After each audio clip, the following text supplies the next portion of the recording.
आत्मरक्षा का इतना गौरवशाली इतिहास किसी राष्ट्र के पास नहीं होगा जितना गौरवशाली इतिहास हमारे भारत के पास है। इतनी शक्ति और इतनी समृद्धि के बावजूद हमने न तो दुनिया के किसी देश पर कभी आक्रमण किया है और न दुनिया के किसी भी देश की 1 इंच जमीन पर भारत ने कभी कब्जा किया है। यह भारत का चरित्र रहा है। मेरे साथियों, मानव सभ्यता के इतिहास में सिक्योरिटी का कंसेप्ट प्रारंभ से ही जुड़ा हुआ है। शुरुआती दौर में जब आदि मानव हुआ करते थे, तब उन्हें दूसरे आदि मानव और जंगली जानवरों से सुरक्षा की जरूरत पड़ती थी। तब मानव जीवन इतना आसान और सुरक्षित नहीं हुआ करता था। आप सभी, मैं आपको याद दिलाना चाहता हूं, आप सभी मॉडर्न पॉलिटिकल फिलॉसफी, जो हमारे बच्चे पढ़े होंगे, जिन लोगों ने, टीचर्स जानते होंगे, हमारी मॉडर्न पॉलिटिकल फिलॉसफी के प्रमुख प्रणेताओं में से एक थॉमस हॉब्स के स्टेट ऑफ नेचर के सिद्धांत से अच्छी तरह परिचित होंगे।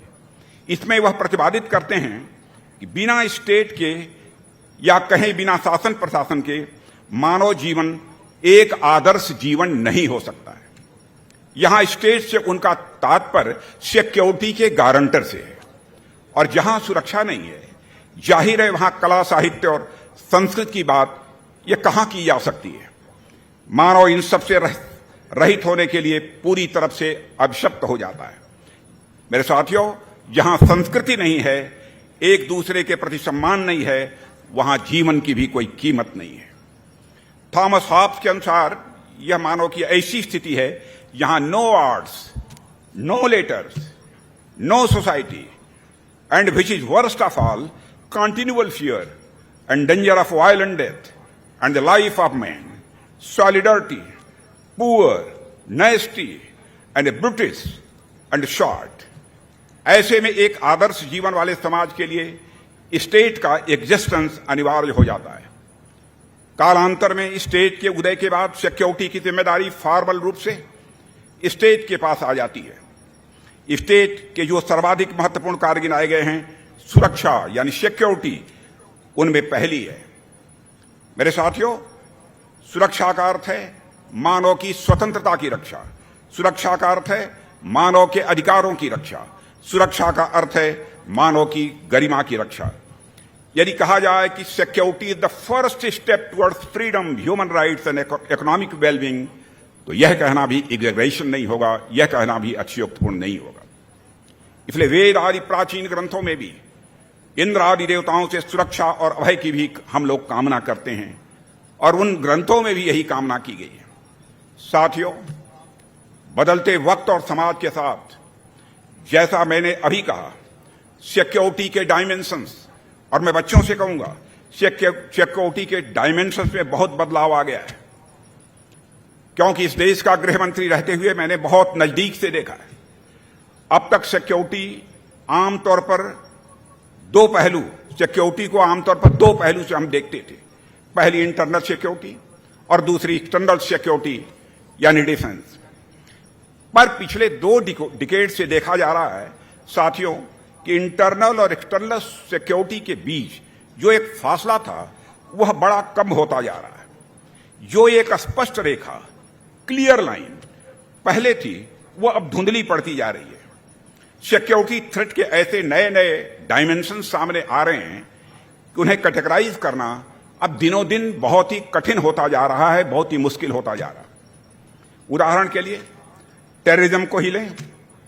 किसी खास उद्देश्य और मानसिकता के तहत समाज में भय उत्पन्न करने के लिए जब हिंसा फैलाई जाती है तो उसे टेररिज्म कहा जाता है।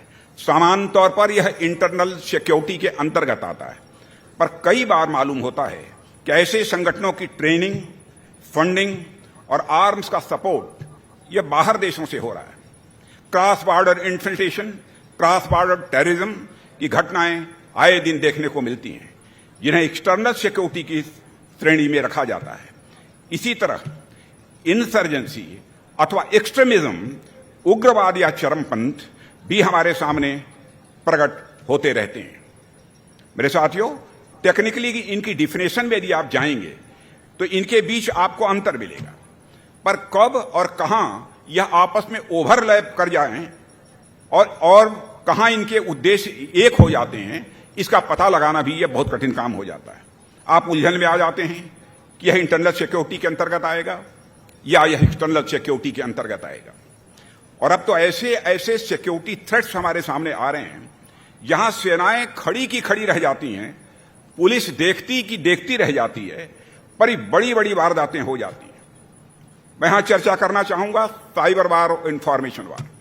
साइबर वार और इंफॉर्मेशन वार इसी तरह के सिक्योरिटी थ्रेट्स हैं। यूएस की नासा जैसी इतनी बड़ी स्पेस एजेंसी की सुरक्षा में भी सेंध लग जाती है, उससे भी आप परिचित होंगे।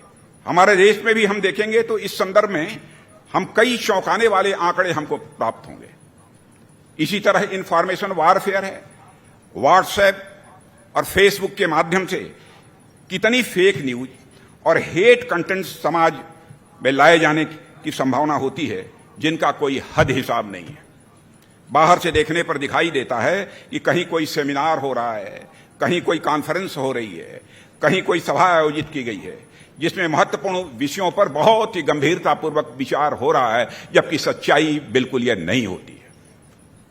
पर अंदर अंदर भ्रामक और रॉन्ग फैक्ट्स के माध्यम से ऐसी ऐसी बातें फैलाई जाने की संभावना होती है, जो किसी भी समाज को विद्वेष, घृणा और हिंसा से भर दें। मेरे साथियों, असामाजिक तत्व इतने तेज और एडवांस हो गए हैं कि कई बार पुलिस एजेंसी भी उनसे गच्चा खा जाती हैं, उनसे धोखा खा जाती हैं, और कई बार उन्हें जो सामने दिखाई देता है वो होता नहीं है, और जो होता है वो उन्हें दिखाई नहीं देता। पर नए नए सिक्योरिटी चैलेंजेस आज हमारे सामने इसी तरह से आ रहे हैं, जिनसे हमें आज सतर्क रहने की आवश्यकता है। जैसे जैसे नई नई टेक्नोलॉजी का विकास होता जा रहा है, वैसे वैसे उनके खतरे भी बढ़ते जा रहे हैं। इस सच्चाई को भी हमको समझना चाहिए। Terrorism, cyber warfare, information warfare की तरह ही human trafficking, money laundering, drug abuse आदि जैसी भी समस्याएं हैं, जो देखने में तो अलग अलग हैं, पर अंदर से वह सभी एक दूसरे से किसी न किसी हद तक वह जुड़ी हुई हैं।